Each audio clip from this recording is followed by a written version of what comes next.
n'aurait pas dû être abandonné comme ça, Morvieille. Surtout que ça a été pour rien, quoi. Tout ça, ça a été pour rien. Rien du tout. Et que personne après a voulu faire quelque chose.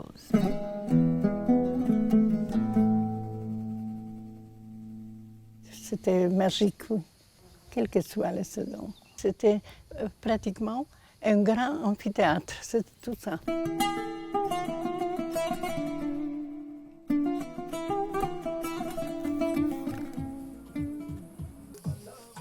Elle a les yeux noirs ou bleus, cette dame? Bleu.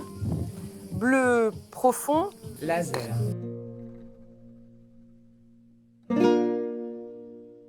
C'est la rencontre entre la naturalité du massif, qui est vraiment le cadre environnant, l'écrin, et puis cette histoire monumentale. C'est un peu comme une Atlantide qui sort de la nature, cette cité-là, parce que c'est une cité en fin de compte.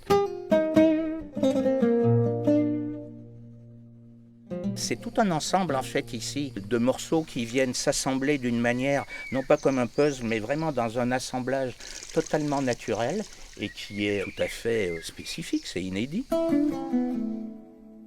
Il y a une géologie extraordinaire parce que c'est un massif très très vieux. Il y a une odeur dans la pierre, dans la roche, comme dans les plantes. Cette roche, quand elle est chauffée l'été, elle dégage quelque chose.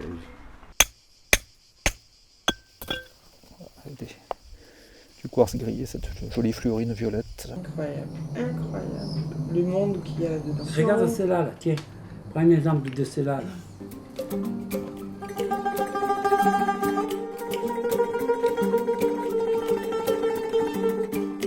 On est dans une bulle hors du temps, dans cette caldeira.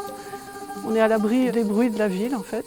Quand on fait le tour de la caldeira par les chemins, on entend souvent les bruits de la route. Et quand on rentre à l'intérieur, on n'entend plus rien. C'est la nature à l'état sauvage, c'est les chants des oiseaux.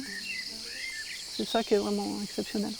Il y a une dimension émotionnelle quand on arrive là qui est particulière, hein, parce qu'on se dit, tiens, qu'est-ce qui s'est passé ici, quoi ?